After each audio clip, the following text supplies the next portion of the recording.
Our position is, we're realistic. It's not that we'd cut no tree ever for solar or for clean energy. We absolutely know that we need to, but why not try to direct it and direct the development of all of this clean energy infrastructure that we need, to the extent feasible, to the places where we have the lowest impact on nature.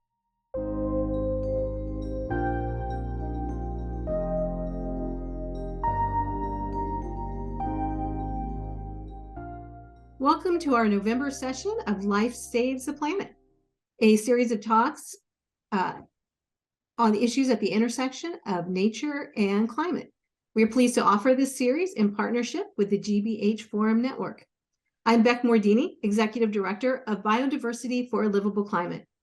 We work to educate and inspire action to protect and restore healthy biodiverse ecosystems and address climate disruption using low-cost, nature-based solutions such as eco-restoration and regeneration. You won't usually hear Bio for Climate talking about technological solutions like alternative energy. But today we're addressing the intersection of solar energy development and our goal to protect our biosphere, which is solar farm development in forests, farms, and biodiversity hotspots. We have two guests this evening to help us discuss this issue. The first one is Michelle Manion, Vice President of Policy and Advocacy at Mass Audubon. Michelle, could you tell us a bit more about yourself and your work? Yes, thanks so much, Beck. And also thanks to GBH for hosting this and for inviting me tonight.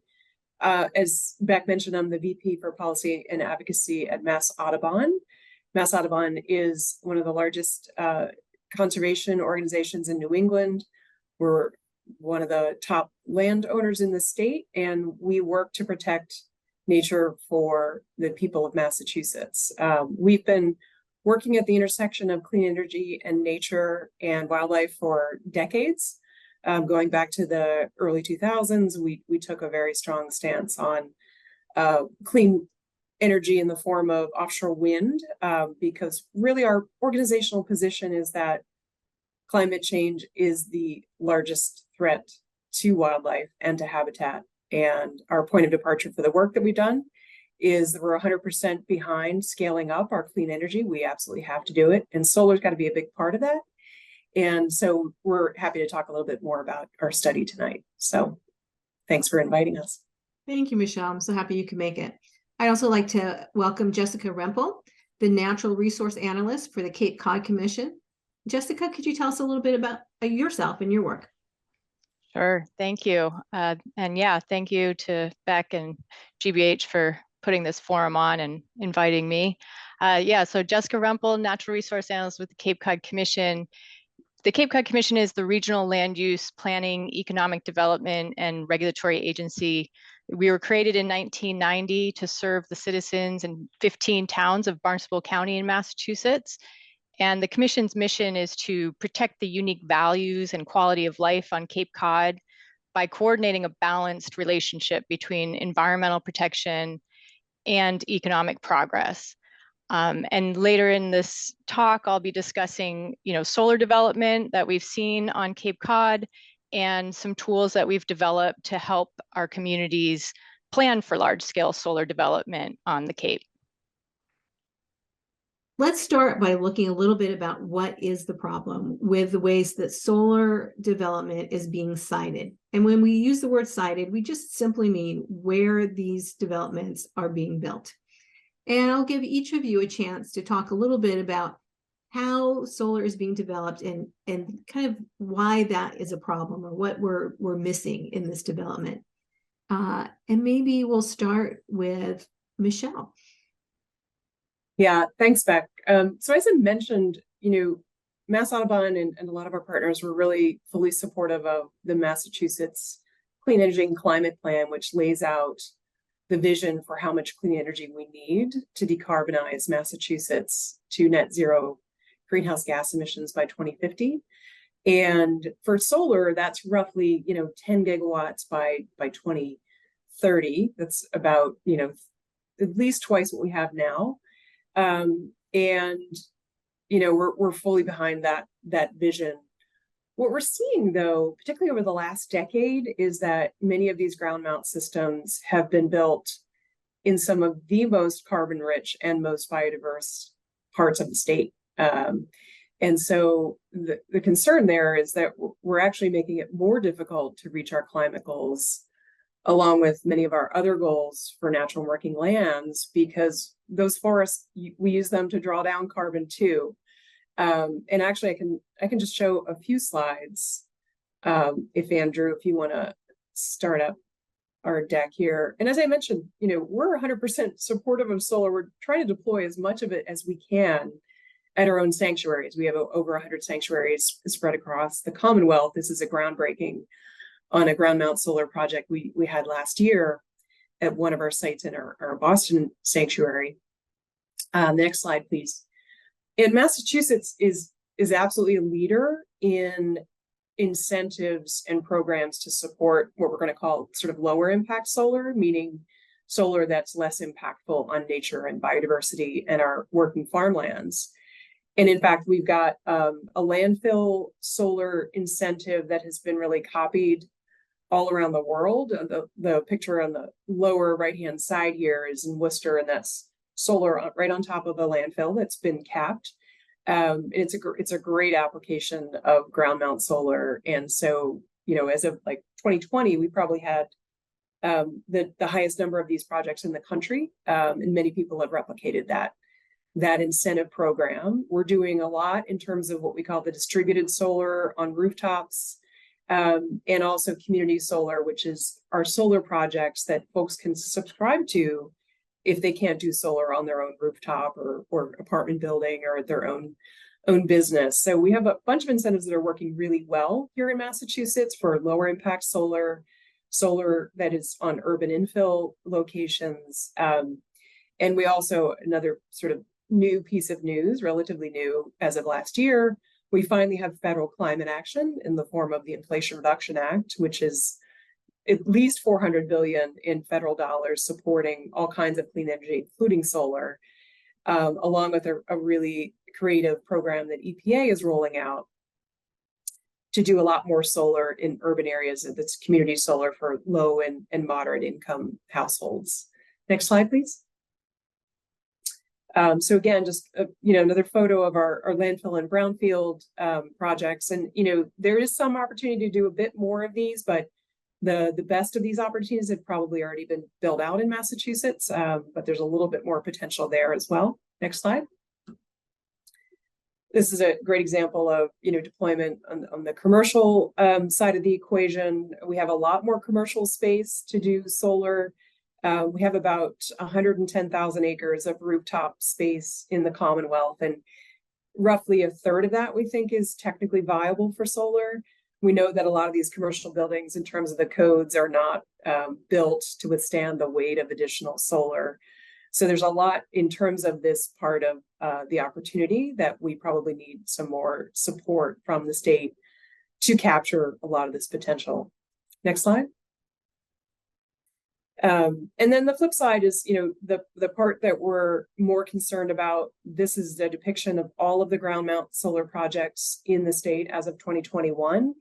Each of these blue dots represents a ground mount solar project, and the larger the dot is the larger the project. And you can see this really interesting pattern here with this big cluster of projects in that sort of lower central part of the state. That's southern Worcester County, and another large cluster in southeastern Massachusetts as you're heading towards Cape Cod.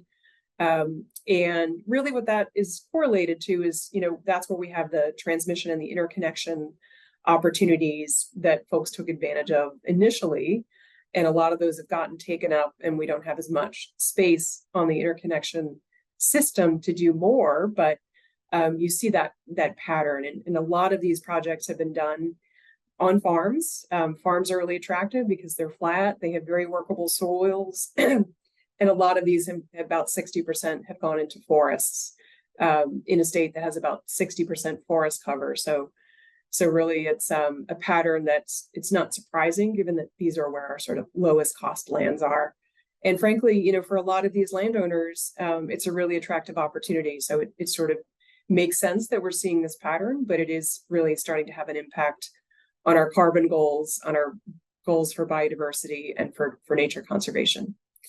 And then I'll just quickly go through just a few photos that kind of give you a little bit of a time lapse. On the next couple of slides, you see in one community between 2010 and 2020, kind of that pattern of development that results in the forest fragmentation. And the concern there is really, not just the total conversion acreage, but the nature of what's happening to that habitat for creatures that are moving through. And also just that, when you fragment the forest in such a way, it creates a huge opportunity for invasives, which we know are going to be occurring more under climate change as well. Next slide. Similarly, about 15% of the solar to date has been sited on farmland, that is much of which was productive farmland. And, we don't know what this has done to overall crop production yet in the state, but, it's definitely a concern in the state where farming is a difficult economic proposition. So there's a concern there that we're displacing some of our best opportunity for local food production. Next slide. And then in terms of biodiversity, we just as of a few months ago, our Governor Healy here in Massachusetts announced an executive order that we're going to be one of very few jurisdictions, not just in the US, but in the world, to set targets for biodiversity. But we're actually seeing that southeastern part of the state where you saw so many of those developments. We're seeing many of these ground mount solar projects in an area that actually is one of our most unique biodiversity types, which is coastal pine barren areas, and that these support some of our most rare species as well.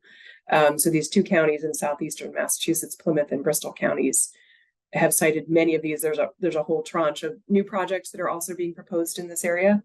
And these are in areas that what our state's biodiversity map, which is called Biomap, many of these projects have been done in that area. So that's the last slide, just to give you a picture of what's going well here and what we want to see more of in terms of that low impact solar, and then some of the solar that's causing concerns about the long-term impacts on nature, both what's to happen to date, but projecting forward, if we need to really do about 8 times the amount of solar we have now, projecting that out to 2050 is a pretty high cost to nature. Thank you, Michelle. Can I just have you repeat what percentage of that development did you say was happening on forest land? 60% of what has been installed to date has been on forest lands, and forests are about 60% of our total land cover. Right. So, that's very interesting, because I have seen statistics that are either national or global saying this is a very small problem. It's only 4% or something like that. But I can see in either that statistic is outdated, or particularly I hear you looking forward as in seeing a trend developing, right, as to where new projects might go. Yeah, that's right. To be clear, it's not 60% of the state is forested. So, we do have lands that are going to be less expensive and further from the densest areas of electricity load and demand too. And so those are particularly attractive to developers. They like to put together as big a project as possible because, it's an economies of scale. Bigger project, it's sort of lower cost on a per installed megawatt of capacity for a project. So the first place, if I was a developer, that I would head would be to some of these communities with a lot of forest land. Yeah, interesting. So Jessica, how is this playing out in your local community? Yeah, thanks. I'll speak to that a little bit. Andrew, if you could pull up that first slide. I have also some photos of some different, these are basically just screenshots of Google Maps of some projects on Cape Cod. And like Michelle was saying, we've seen good projects, I think what everyone would consider appropriate locations for solar, and some not so good. So on the far left, this is one of our capped and closed landfills. And as Michelle said, we in Massachusetts and here on Cape Cod have been a leader in putting solar on our closed and capped landfills. And we have 15 towns, 11 of the 15 towns on Cape Cod have solar on their landfills.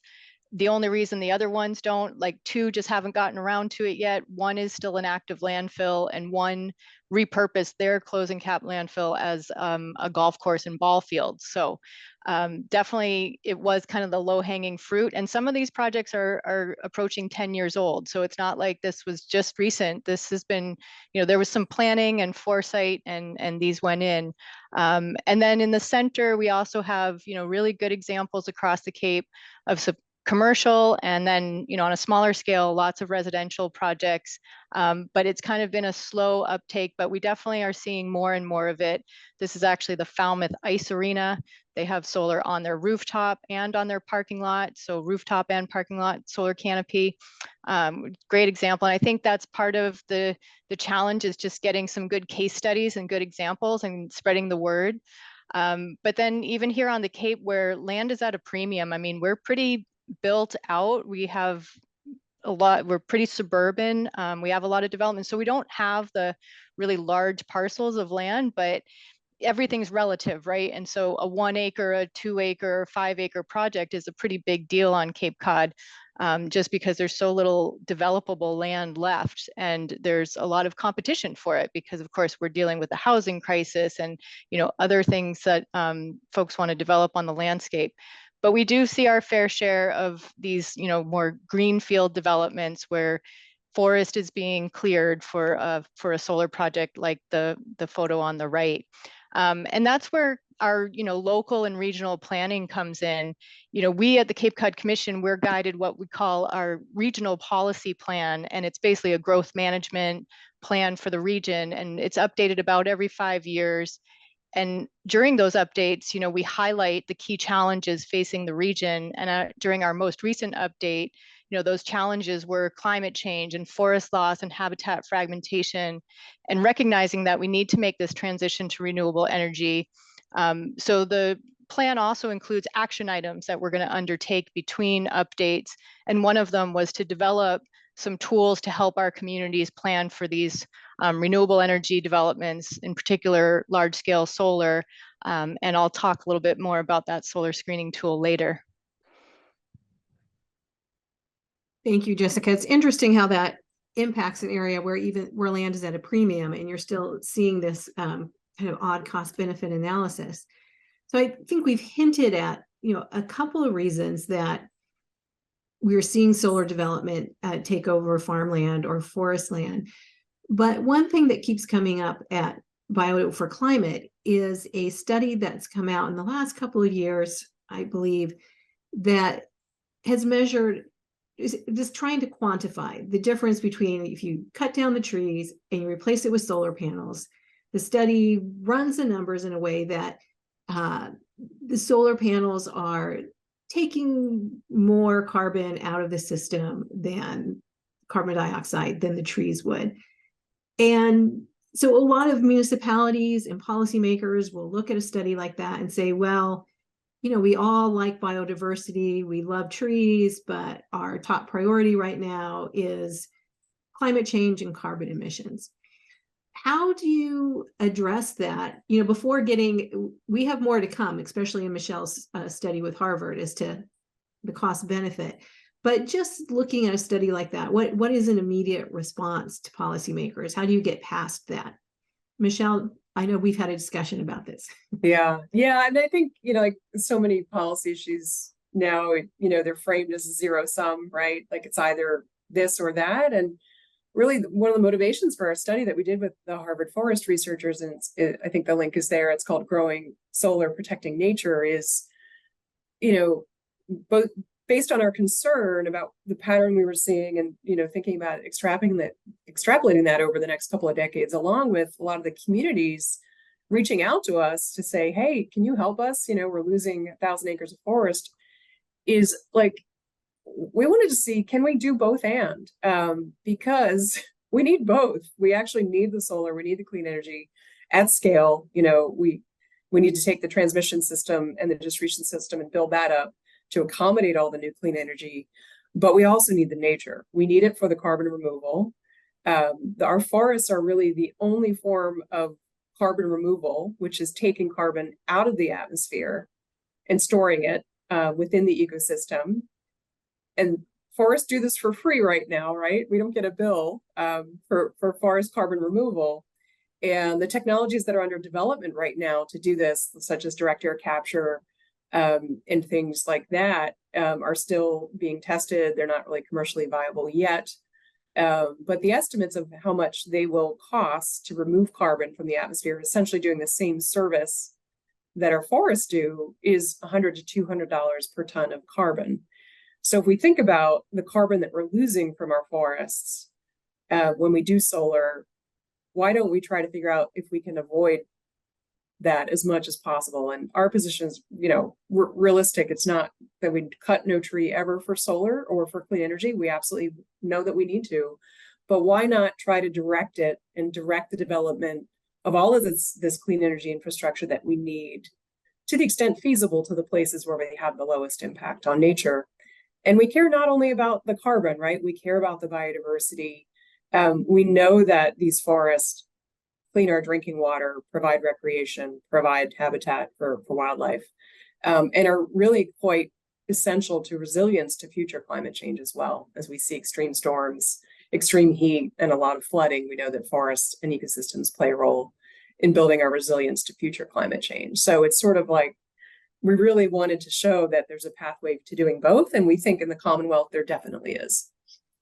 Well, I appreciate, just the quick answer is, why are you assuming there has to be a choice, right? Because we've not maxed out other options for solar. And I think we see that when a choice seems like it's not quite right, it's not an either or choice. And I think your study shows a lot of different availability.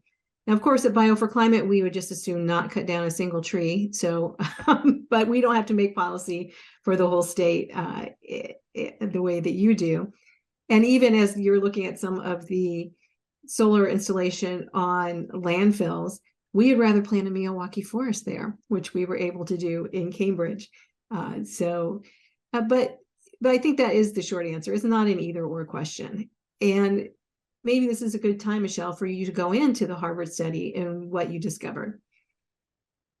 Sure. And I believe there's a link as well. I think the key was, we modeled was using Harvard and their extensive GIS capabilities, along with a map of forest carbon and a layer representing the state's biodiversity map, along with a map estimating the lands that provide the most resilience to climate change. We identified parcels that could host solar based on their slope and their exposure to sun, along with all the rooftops and all the parking lots across the Commonwealth.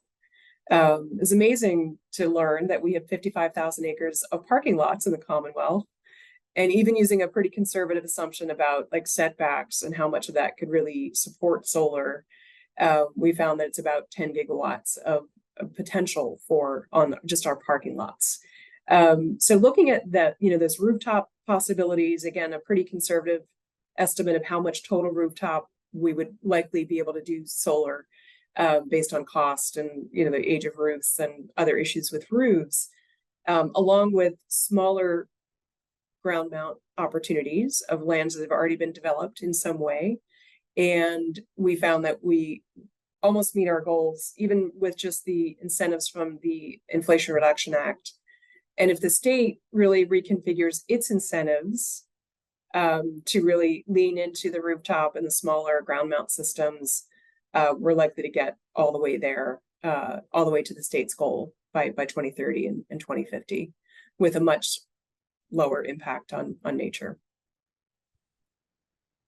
So did you have a slide that you wanted to show for that? Or I think people assume that's going to be much more expensive or cost prohibitive, or that there's not enough room to do that. There's some different objections that people might have. And I think it's great that you partnered with the Harvard Forest to figure out, is this true?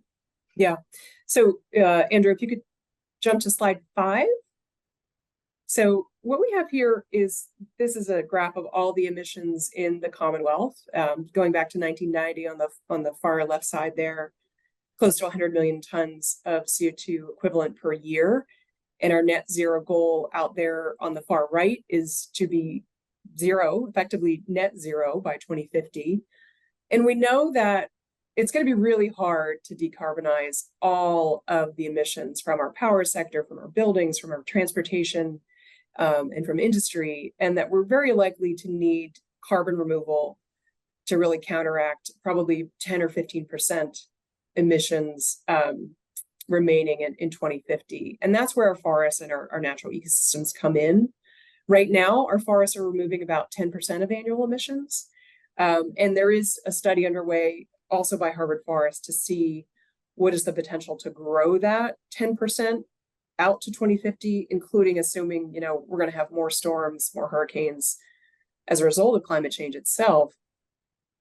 But what we find is if we continue building out solar the way that we're going right now, we're likely to lose another net of 5 million tons of CO2. We've already lost 500,000 tons of CO2 from the forests that have been cleared to date for solar. And if we think about that $100 to $200 per ton of CO2 that we know that direct air capture will cost, and we think about that 5 million extra tons of CO2 that we lose, we're talking about $1 billion in lost forest carbon. And our study actually found that the cheaper solar from these larger ground mount systems worked out to about $900 million. So, I mean, these are highly uncertain numbers because we're talking about, 2050. But the bottom line is, because we don't price the loss of nature, effectively nature and the way we do our accounting is worth more dead than alive, right? But if we really start to price that forest carbon removal that our trees are doing and our forests are doing, we actually find that doing a smarter, more balanced solar build out and holding on to more of this forest carbon is going to be a more cost-effective path forward. It was a pretty surprising finding, but we already have accounted for the greenhouse gas reductions from the solar energy in that calculation. And did you want to share the slide with the 3 categories of land that could be protected, or is that? There is a slide with a map, Andrew, that sort of shows where we've identified. Or there's the graph. I thought that just the chart with the low impact, no impact, and our current trajectory was a real interesting way to look at it. Yeah, I don't know if I've included that. Okay, that's all right. That's all right. Well, when I first saw that, I thought it was really clear that there is actually no necessity to go with high impact on nature solutions, that there was a mid impact that protected the most vulnerable spots, and then there was a low impact that pretty much protected all of them, and both were very practical to pursue. Yeah, and I think the other thing to consider over these long time frames, we're doing our best to project what the future is going to look like based on our knowledge now. One of the things that we've seen in climate projections is that folks have overestimated the cost of clean energy. The cost of solar has come down by about 90% over the last 15 years. And so, we're anticipating improvements in solar technology. We know that energy storage, which is under development and can really reduce the amount of clean energy resources that we need. So there's a lot of uncertainty and a lot of things that can work in the direction of us needing fewer resources and to build out less, still uncertain, but I think, thinking about technology improvements and new technologies like energy storage, they really have the capacity and the potential to change some of the numbers and some of the estimates that we're looking at. Right. We don't know how the future will be turning out. But I think the key message really is that we have enough degraded land, parking lots, rooftops to handle the current, under your current models to create the solar energy you need. And I do see some questions about, how important forests are. And really, when you look at this study, there's just no reason to sacrifice any of your forest land, particularly in Massachusetts, but I'm sure it applies in other areas as well. So at Bio for Climate, we go beyond just your typical protecting biodiversity that forests provide, and look at the actual cooling effects of forests, the evapotranspiration, the effect they have on rainfall. I mean, there are so many reasons that we should not be jeopardizing our forests, and you've covered, a fair number of them, and people can find more of those on our website as well. Jessica, I'd like to give you a chance to talk about, Michelle has looked at the broader statewide view and protecting areas designated as biodiversity hotspots. How are you using this kind of information in Cape Cod? Yeah, I mean, we use it in our work, both planning and regulatory, all the time. We have, as I stated at the beginning, like our mission is about that balancing act, right, between environmental protection and economic development. So any projects that are being proposed on the Cape large scale, from a planning perspective, we like to get out in front of them and have some planning initiatives around how to address those challenges. And then from a regulatory perspective, we review solar projects. So we're both planning for them and we review them in a regulatory context. And when we do that, we have goals and objectives around wildlife and plant habitat and open space and wetlands and all of these, more environmental biodiversity type targets. And projects have to meet them. And sometimes it means maybe not doing that project, or maybe minimizing the scope or scale of it. Or, in some cases, a project, hey, if it's private property and somebody's proposing something, you can't necessarily outright deny it, but through our process, we can get them to avoid, minimize, mitigate, and sometimes that mitigation includes permanent protection of open space, either on-site or off-site, that's of equal or higher ecological value. So we're trying to make sure that at least there's no net loss of that habitat type or the sensitive resource areas that may be impacted by a project, but really working with applicants and with the towns to try to avoid having those projects in those places to begin with. Jessica, do you want to share your pretty nifty map that developers use? Yeah, we can talk about the solar screening tool now. So Andrew, if you want to pull up those next few slides. So what we did at the commission was, as I described before, we had that action item to develop a tool for our communities to use to plan for large scale solar. And we have GIS staff at the commission.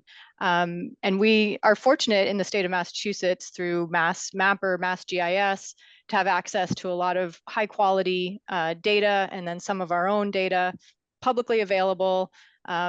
And we were able to bring together different features of the environment and relate them to one another to try to get at like where would be the more appropriate and less appropriate locations on the Cape to build large scale solar. And again, relative large scale, we were thinking, from a built environment features large parking lots and large developments like 10,000 square feet or greater. In other parts of the state or country, you may change those metrics, but again, relative scale on Cape Cod, that's pretty big deal.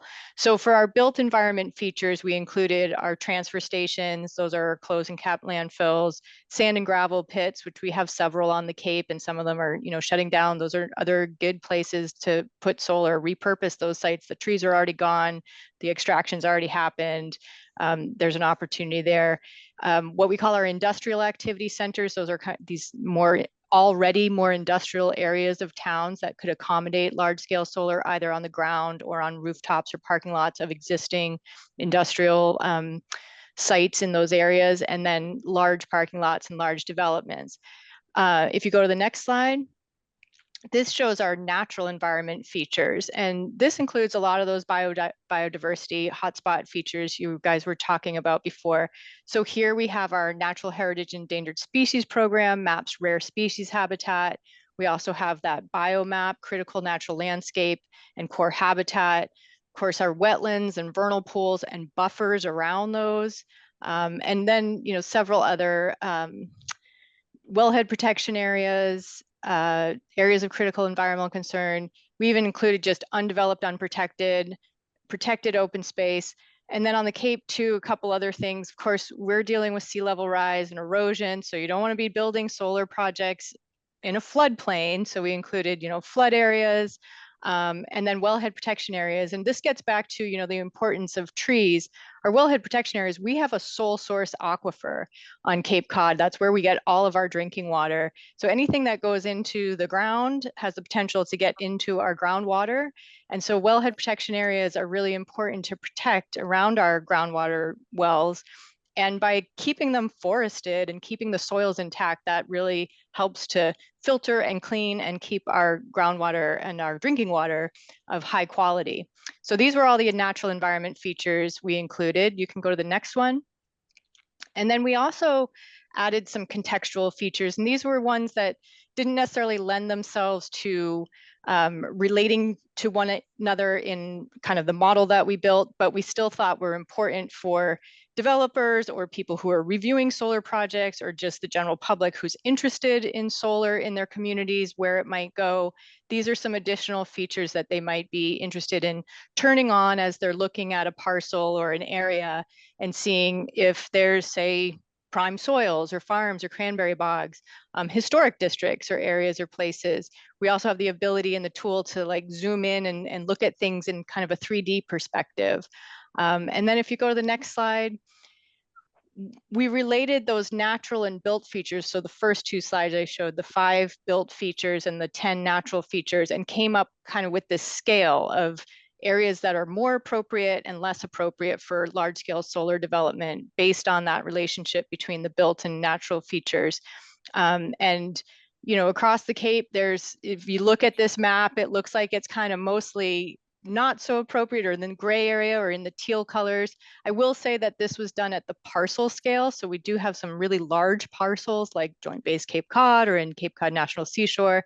But we wanted to, be able to do this across the Cape. And the other thing to note here is that this is a planning tool. It's not a regulatory tool. So even though I might use it to kind of screen a project that I'm reviewing from a regulatory perspective, this really was getting at, planning for projects. But then you have to kind of zoom into the individual parcels. And in the tool, if you open it up on our website, you can click on a parcel and a pop-up box will appear, which will tell you a bunch of information about the parcel, about those built and natural features and those other contextual features. So you get an idea of what's going on there. And even within a parcel, once you click on those layers, you can see maybe there are areas within the parcel that are more or less appropriate for solar development. So it's not a yes, go here, no, don't go there. It's more of kind of a let's proceed with caution, make sure you know everything that's going on at the site and do your due diligence. Thank you. I'm so happy you could come and show us that, because there's different levels of policy, right? And you look at a state level and then how it's actually being implemented. And it's a fun tool, but it really does bring up the question. I think the last thing that we'll discuss before opening up Q&A. All right, we have a study that shows there's enough space, there's enough space to develop solar without going into forest and protected land. You've got some tools to help developers find the right spaces. Is there anything policy-wise that prohibits or gives incentives to protect those areas and to focus new solar development in appropriate ways? And maybe I'll let Michelle start. Being policy is your job. Yeah, it's a great question. And, there's really a mix of policies that are influencing development of any kind. I mean, certainly on the clean energy side, as I mentioned, Mass has been a leader in sending incentives for solar, not just for solar, but also wind. And really creatively, thinking about how we can deploy some of these lands that have already been impacted or otherwise great candidates for ground mount systems like the landfills and the brownfields. And, what we're thinking about is almost like a next generation of those incentives, to make sure we're not spending state dollars on projects that hit those biodiversity spots, which, that's still happening to some degree. And importantly, the other side of this equation too is that on the conservation side, Massachusetts surprisingly is pretty low in the list of 50 states in terms of how much we're funding protection of some of those natural working lands. And so really thinking about our investments in those habitats for multiple public policy outcomes, right? It's that forest carbon removal, it's that protection of drinking water, it's that protection of habitat for creatures that we know are struggling. And so that's a public policy, choice. We're pushing along with other advocates for the Commonwealth to really increase its overall investment level in the protection of these really high forest carbon, most biodiverse landscapes. And also really aiming for landscapes that are connected as possible for those wildlife corridors and for that improved, forest health and for really, we've had some storms this summer, which have been, the word I think of as biblical, where we've had, an annual year of rainfall occurring in one day in a certain community. Leominster is one example. And, the ability of nature to sort of start to buffer some of those extreme impacts of these, unprecedented events is something we're looking more and more at. And really that resilience and that, ability of nature to serve as a sort of climate resilience tool is just one more reason why we want to start making these investments at a scale that's commensurate to the challenge, just like we're doing on the energy side. So if you can think about a parallel set of investments in our natural working lands as climate solutions is another really big policy opportunity that we have right now. Well, let me ask you, Michelle, and we might have skipped over this early on, that part of the problem is early legislation fast-tracking solar development. And in a lot of states, I don't know if this happened in Massachusetts, but I live in Virginia, and legislation was passed pretty much taking solar projects out of the usual regulatory checklist, especially for environmental protection. Was that an issue in Massachusetts? And do you see, is that an issue in Massachusetts?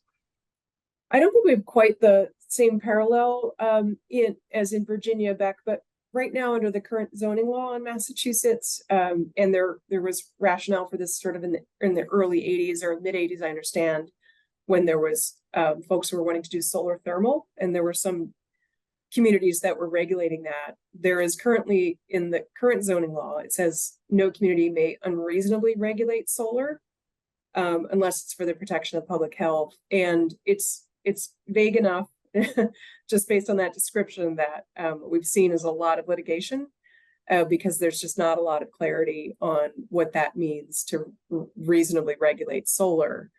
And what kind of public policy justification would be for doing that. And our position is that this is this moment for the state to step in and say, here's what we think is the appropriate role for communities to influence and shape the pattern of this development. The Governor Healy has recently stood up a new commission on energy siting and permitting to address not just solar, but also the deployment of energy storage and transmission distribution. And that's really going to take a sort of a look at all of the regulatory requirements for this energy infrastructure and to say, how can we make it happen faster? But also, how do we get better community input? And how do we make sure the benefits are distributed more equitably?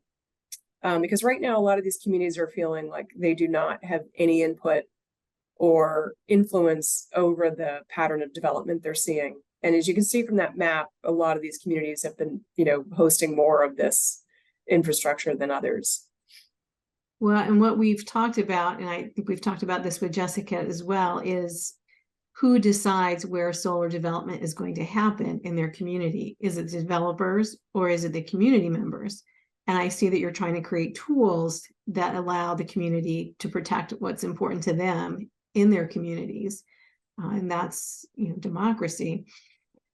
Well, I want to thank you both for being with us this evening and sharing what each of your municipalities and what you're working on.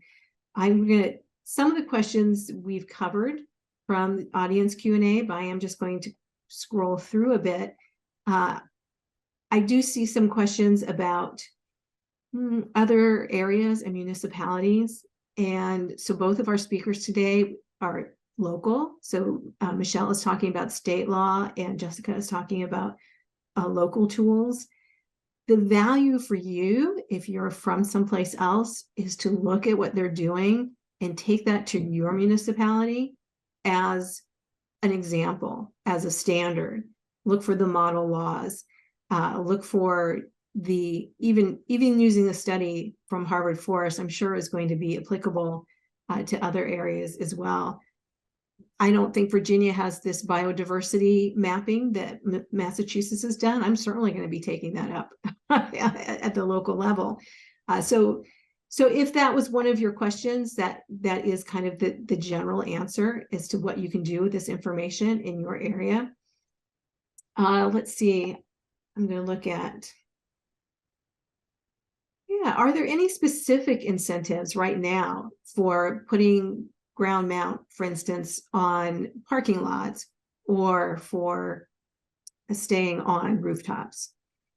And either of you could answer that. The answer is yes. So the program here in Massachusetts is called the SMART Incentive Program, and it does really have a series of adders, in terms of how much a developer and how much a project can be compensated depending upon what features that project has. And it definitely does support projects on canopies, on parking lots, and we also have a net metering policy here in Massachusetts. And what that means is anybody that does a solar project can receive the revenues from the sale of that electricity, which helps to obviously offset not just your own electricity bill, but sometimes even more. And if you start to add an EV or heat pump to your household, that's a tremendous policy that helps homeowners and businesses really enjoy the benefits of the solar very directly. So that's a really important policy that supported a lot of the rooftop development that we've seen to date. And there is a cap on how much of the solar can be eligible for that net metering. So raising that net metering cap is one approach to doing even more. I'd also point out that the Inflation Reduction Act and the incentives in that program are basically layered on top of the state incentives. And what's so great about the Inflation Reduction Act is any business or homeowner is going to be eligible for many of those credits on the solar side. On some of the other things like electric vehicles, there are some income limits on some of those eligibility, but the Inflation Reduction Act is a huge boon to rooftop solar and to canopy solar too. Jessica, do you have anything to add in your area? Yeah, I would just add sort of at the local level. I mean, when you cite solar in the right place, it may one incentive is that you may avoid certain permitting requirements. So there's an incentive of not having to kind of like go through Cape Cod Commission review. So it saves you time, it saves you money, it saves you public hearing processes. So we have examples of projects that are proposed on sort of the sand and gravel pits, as I talked about earlier. And, they'll come in and check with us, do we have to come through you for review? And, if everything looks good, we'll say, nope, just proceed to local level review or whatever state permits you need. So, there are economies there to reduce the permitting burden and hurdle if you cite solar in the right place. Well, that's good to know. So what has been the reaction from solar developers? Is there pushback? Is there any particular groups that are giving pushback, or do you see more cooperation or a mix of both? What are you seeing? Maybe Jessica? Yeah, I mean, I'd definitely say it's a mix of both. I mean, I don't think we get a lot of pushback. I mean, when we are planning for these, there's kind of a general agreement that like it makes sense to put these projects in the places that we've identified. But when it comes down to the individual projects that are being proposed, the developers have an interest, they've done their math, they know it's going to work out on paper. They kind of push these projects through, but at least at our level, we do have a public hearing process for if it's a large scale solar project, ground mount, that's going to clear trees. And, you'll hear from the abutters and you'll hear from people who are opposed to cutting down trees for solar. And it may influence, the ultimate design and layout of that project, or the mitigation requirements or the conditions on that project. So that's what we're seeing. And, at the end of the day, that's a decision that gets made, and it's on the books, and they have to abide by it. And we have, requirements that we will follow up on. So, there's definitely you feel the pressure from the developers, but there are ways to kind of push back on that pressure. Michelle? And I would just layer in on this. We've had, a wide range of reactions to our work. And, I think what we're hearing a lot right now is that the developers are encountering so much resistance at the community level, particularly from those communities that have hosted many of these projects, but without really hardly any input. And the frustrations there are building. And so, I think there is a real opportunity, especially with the commission the governor has established, to try to work out some of these issues. Our vantage point is, let's just slow down just a little bit so we can go faster. If we can get to a place where we have a process that reduces the amount of, sort of time and red tape in the permitting process, but, ensures that a lot of these other public policy goals are met, including, equitable distribution of the benefits, reduction of impacts on nature, making sure that communities' input and influence is incorporated to some degree, and to make sure that those communities also benefit from this new infrastructure themselves. If we can figure out that, we can actually go faster and we can get to these goals more quickly. So I think there is a recognition among some developers, not all, that that's really where we need to go if we're going to meet these goals and scale at the pace that we need to. And New York State has stood up a new Office of Renewable Energy Siting, which we're looking at and others are looking at, to see if that might be a model that we could adopt here. And the idea is that, any large energy project, the goal is to get it sited within 1 year or permitted within a year.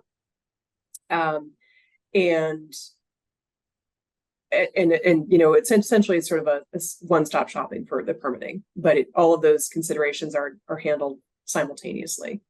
Well, as long as they're not choosing speed over protection, I guess would be, right. That is exactly the balance, right? That's what we're trying to land. Right. There was a really good question that was submitted about, that many farmers are turning towards either selling land or doing agrivoltaics because farming is such a hard profession to make a profit in. And if they're, I think the motive behind the question was kind of a sense that if you can make farming easier or more profitable, there'd be less incentive for farmers to sell off land or to, go to questionable practices. I don't know that this is policy issues that either of you deal with directly, but if you do have any input on that, I think it is a very interesting question, going to the bigger picture as to why would anybody do this? Well, it'd be tough to make a living. Yeah, absolutely. Massachusetts, farming is really difficult, and becoming more so, quite frankly, with the variability in weather, some of the extreme conditions that we're seeing that are, really anomalous. And, the agrivoltaics, which, for those in the audience, it refers to incorporating solar right into the farm. So it's maintaining some of the cropland while integrating solar in between rows and so forth. This has been done at a pretty small scale here compared to some other parts of the country and world. And, I think the real question is, in places like Arizona and Colorado, it can actually be helpful because the solar can provide some shade and reduce the amount of drying of the soils. But for us, being a northern climate, we kind of need the sun to grow things here. So, I think there's questions about what is the real impact on overall net crop productivity from the agrivoltaics. And there's some really interesting projects that have been done here, but hasn't been particularly well researched. So there's work underway by UMass Clean Energy Extension. There's a few studies underway. So our position is like, it's promising, but probably not ever going to be a huge scale. But let's proceed with caution to really see if we can maintain, to the degree possible, our local food production, because that's also really important in a place that, imports a lot of its food already. Thank you. Well, we just have a couple of minutes left to wrap up. I really appreciate this perspective. Sometimes it feels like nothing's being done to protect the forest, or that there's no consideration being paid to the negative effects of solar farms, particularly on biodiversity and on the overall health of the forest and the ecosystem. And so I appreciate you sharing, what is actually happening. It may not be enough for some people. We haven't talked about legislation that would actually ban this kind of development, or we haven't talked about some of the other effects of solar panels. Bio4Climate looks at the heat island effect and effects on evapotranspiration. But, those aren't the areas, your areas of expertise. And so I want to reassure people that if this is a topic they're interested in, we can do further discussions in the future. But for now, what we can offer is, if you had a question that you think this panel could answer, or that someone at Bio4Climate can answer, when we send out the recording, we will also include a link so that you could come to our blog and be sure to put those questions in there, and we will spend some time getting you the answers, to the extent that we can. And you can also share information that you have about it. So I think that will just about wrap up. Any final words from Jessica? Yeah, just thank you again for the opportunity to present here and to chat with you folks. I just wanted a couple things that I didn't get to speak to that did come up in conversation is, to the Zoning Act and reasonably regulating. We do have a model solar bylaw, so towns can do some work around planning for and regulating solar projects in their, local communities by developing their own bylaws. So you could check that out. The state has one too, and it's my understanding that they're going to update it. And I would also say, just get involved in any planning initiatives at your local community level. Here in Massachusetts, we have local comprehensive planning, open space and recreation planning. We need to be incorporating climate change and biodiversity and renewable energy into all the planning processes that are going on. Just keep bringing it up so that you're making sure you're looking at kind of a holistic view of your community and where different types of development are most appropriate. But thanks again. This has been great. Thank you, Jessica. And any final words from you, Michelle? I just want to thank you for the opportunity, and to Jessica's point, this is really about a future that we all should have a say in. And here in Massachusetts, we have the luxury of having some really visionary leadership in the Healy administration on both clean energy and climate and nature and biodiversity. But even within a place like Massachusetts, it's hard to just, bring these two things together, the modeling over here and the modeling over there. And I think, to the extent that they're hearing from folks that people care about this and want to see, both, and we want to have both the clean energy and the protection of nature and biodiversity, and that we think that these are mutually beneficial and can be done together. So just hearing that message, I think, is an important point to put forward. So thanks again.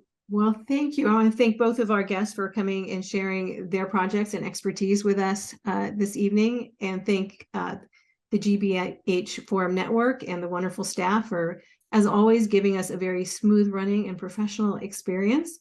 So thank you, everyone. There is hope that I think you can definitely walk away knowing there is evidence and studies that support we do not need to cut down our forests in order even to meet the clean energy goals. So thank you.